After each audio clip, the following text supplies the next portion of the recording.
नमस्कार मंडळी, लक्ष्मीच्या पावलांनी या मालिकेच्या पुढील ट्विस्टमध्ये आपण बघणार आहोत. संगीताने नैनाला धक्के मारून घराबाहेर काढून दिलेलं असतं आणि या सगळ्या गोष्टीचं खापर मात्र ती कलावर फोडत असते. तिला असं वाटत असतं की कलानेच तिच्या आईवडिलांना तिच्याबद्दल भडकवलंय, म्हणूनच ते तिच्यासोबत असं वागताय आणि आज तिला जे घरातून बाहेर काढून दिलेलं आहे ते सुद्धा कलामुळेच काढून दिलंय. कला लहानपणापासून माझ्यावर जळत आणि खरं तर अद्वैतवर तिचा आधीपासूनच डोळा होता आणि अद्वैत सोबत तिला लग्नही करायचं होतं आणि तिची ही इच्छा पूर्ण करण्यासाठी तिने माझा बळी घेतला. नैनाला वाटत असतं. नैना आता जेव्हा खरेंच्या घरातून जात असते तेव्हा आजूबाजूचे लोक मात्र नैनाच्या तोंडात शेण घालत असतात. नैनाला नाही नाही ते बोलत असतात आणि ते सगळे ताणे नैना ऐकत असते. नैना आता तिथून निघून गेलेली असते. नैनाला प्रचंड टेन्शन आलेलं असतं. नैना विचार करत असते की आता मी काय करू, माझ्या घरातून सुद्धा मला काढून दिलंय आणि हे सगळं झालंय त्या कलामुळे. कलानेच माझ्यावर ही परिस्थिती आणली आहे, परंतु आता मात्र माझ्याकडे कुठलाच पर्याय नाहीये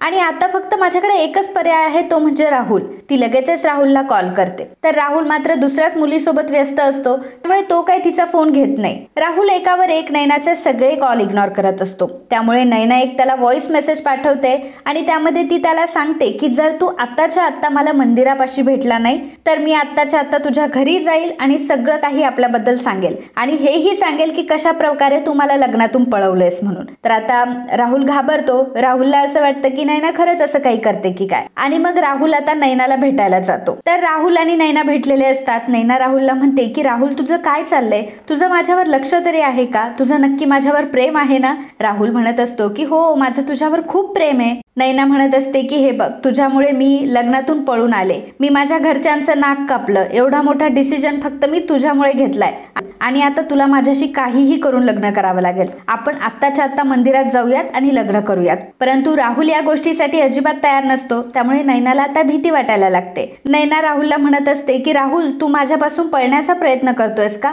हे बघ, जर तू असं केलं ना तर मी घरी सगळं काही खरं सांगून टाकेल. तुझं माझ्यावर नक्की प्रेम आहे ना. तर आता राहुल मात्र त्याची खरी इमेज दाखवतो. राहुल आता नैनाला दूर लोटून देतो आणि म्हणतो की नाहीये माझं तुझ्यावरती प्रेम आणि नाही मला तुझ्याशी लग्न करायचंय. तर नैना म्हणत असते की राहुल, तू मजाक करतोयस ना, तू हे खोटं बोलतोयस ना. तर राहुल म्हणतो की नाही नैना, मी खरं बोलतोय, मला तुझ्यावर प्रेमही नाहीये आणि मला तुझ्याशी लग्नही करायचं नाहीये. खरं तर तुझ्यासारख्या खोटाड्या मुलीशी कोण लग्न करणार आहे आणि तू कोण आहेस मला माहितीये. तू फक्त एका गल्लीतली राहणारी मुलगी आहेस. ना तुझ्याकडे संपत्ती आहे ना प्रॉपर्टी आणि तुझा फक्त माझ्या संपत्तीवर डोळा होता. नैना म्हणत असते की अरे तुला समजतंय का, मी अद्वैत सोबत लग्न करणार होते, परंतु मी तुझ्या सांगण्यावरून हे सर्व केलंय. तर राहुल म्हणत असतो की मग काय झालं, उद्या मी काहीही सांगेल आणि तू माझं काहीही ऐकशील. आणि खरं म्हणजे तू माझ्याशी लग्न करायला का तयार झाली माहितीये, कारण मी तुला असं सांगितलं की मी अद्वैतपेक्षा जास्त श्रीमंत आहे आणि अद्वैतपेक्षा मला जास्त कळतं, म्हणूनच तू माझ्यावर प्रेम केलंय आणि म्हणूनच तू माझ्याशी लग्न करायला तयार झाली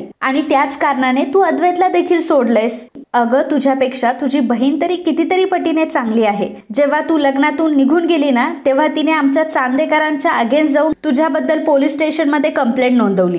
तेव्हा नैना विचारते की काय, तू तर मला म्हणाला होतास की हे सगळं कलाने केलंय आणि कलाने माझ्या घरच्यांना भडकवलंय, चांदेकरांना देखील तिनेच भडकवलंय. राहुल तिला म्हणतो की मग मी म्हटलो आणि तू ऐकलंस का, मी उद्या काहीही म्हणल, परंतु काय ऐकायचं आणि कशावर विश्वास नाही ठेवायचा हे तुझ्यावर अवलंबून आहे ना. आणि तसंही बरंच झालं की या सगळ्या गोष्टी तुझ्या डोळ्यासमोर आल्या, तरी निदान ह्या सगळ्या गोष्टींपासून माझी सुटका तरी होईल. आणि तू म्हणत होतीस ना की तुला सर्वजण भिकारी समजताय, सर्वजण घरातून बाहेर काढून देताय, तर एक काम कर, मीही तुला थोडी भीक देतो. असं म्हणून राहुल त्याच्या खिशातून काही पैसे काढतो आणि नैनाच्या अंगावर उधळतो. आता मात्र नैनाला कलाची किंमत कळलेली असते आणि ती म्हणत असते की मी काय केलं हे, मी माझ्या सख्या बहिणीवरच विश्वास नाही ठेवला आणि मी ह्या राहुलवर विश्वास ठेवला. देवा, माझ्याकडनं किती मोठी चूक झालीय.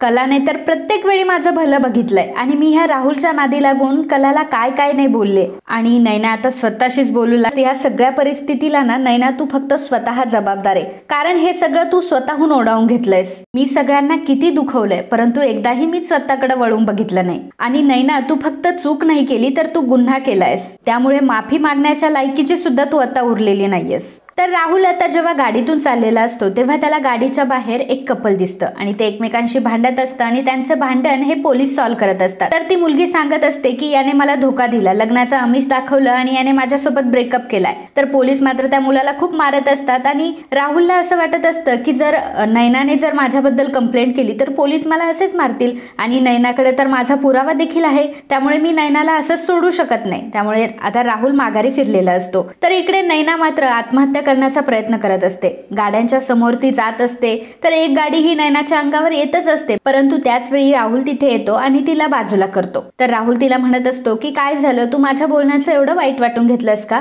तेव्हा नैना म्हणते की नाही राहुल, खरं तर तू जे बोललास ना ते बरोबरच बोललास, मी तुझ्यासाठी सगळं काही सोडलं, परंतु तू तर मला सोडलंस ना।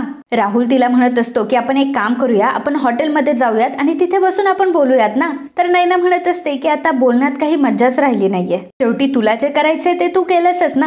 राहुल म्हणतो की हे बघ, मला खरंच तसं नव्हतं करायचं। तर नैना म्हणत असते की काही नाही, तू तर मला आज आरसा दाखवलायस। नैना राहुलला म्हणत असते की खरं तर तू आता का आलायस ना हे देखील मला माहितीये, तुला असं वाटतंय ना की मी घरच्यांना सगळ्यांना सांगेल आणि तुझी पोलीस कंप्लेंट करेल, परंतु तू काळजी करू नकोस, मी असं काहीच करणार नाही। राहुल म्हणतो की खरंच तू माझी कंप्लेंट करणार नाही? नैना मनात म्हणत असते कंप्लेंट करण्याला मी जगली तर पाहिजे ना, आणि ती राहुलला म्हणत असते की तू इथून निघून जा। राहुलच्या तर मनासारखं झालेलं असतं, नैना तिकडे कुठेही जाऊ दे त्याला काही फरक पडलेला नसतो। नैनाने आता रस्त्यामधील एका व्यक्तीकडून फोन घेतलेला असतो आणि ती कलाला कॉल करते।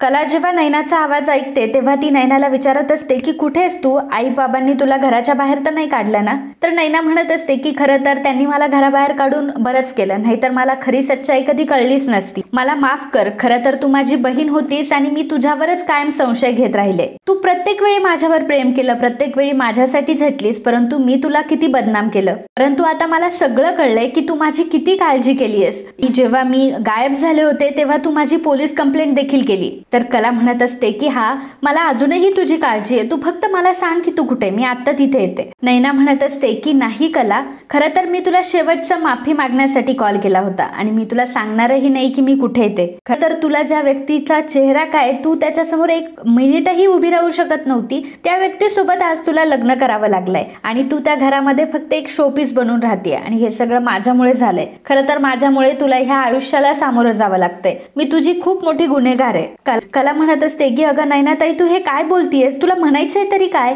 तर नैना म्हणत असते की मी आज माझा जीव देणार आहे आणि मी आत्महत्या करते। आणि हे ऐकून कलाच्या पायाखालची जमीनच सरकते आणि कला आता आहे त्या परिस्थितीमध्ये बाहेर पडते। तर कला म्हणत असते की नैना दिदी, तू अजिबात काळजी करू नकोस, मी आता तुझ्याकडे येते, तू असं काहीच करणार नाहीयेस। आणि जेव्हा कला घरातून जात असते त्याच वेळी तिला अद्वैतने बघितलेलं असतं। अद्वैतला हेही समजलेलं असतं की कला नैनाला शोधण्यासाठी गेलीये आणि नक्कीच कलाला नैनाचा सुद्धा ऍड्रेस माहिती आहे आणि नैनाने आपल्यापासून सगळं काही लपून असा अद्वैतला आता गैरसमज झालेला असतो। तर मित्रांनो, आता पुढे काय होणार हे खरंच खूप इंटरेस्टिंग असणार आहे। नैना ही खरंच आत्महत्या करते की काय, आणि जर करणार असेल तर कला तिला कशा प्रकारे वाचवेल, आणि हे सगळं सत्य तर आता अद्वैतला समजलंय म्हटल्यावर अद्वैत आता नैनापर्यंत पोहोचणार आहे आणि नैनाला तो आता काय शिक्षा करणार हे सगळं बघणं खूप इंटरेस्टिंग ठरणार आहे। त्यामुळे मित्रांनो, मालिकांचे पुढील अपडेट जर तुम्हाला मिळवायचे असेल तर लगेच आपल्या चॅनलला सबस्क्राईब करा आणि हा जर व्हिडिओ तुम्हाला आवडला असेल तर व्हिडिओला लाईक आणि कमेंट करायला अजिबात विसरू नका। धन्यवाद।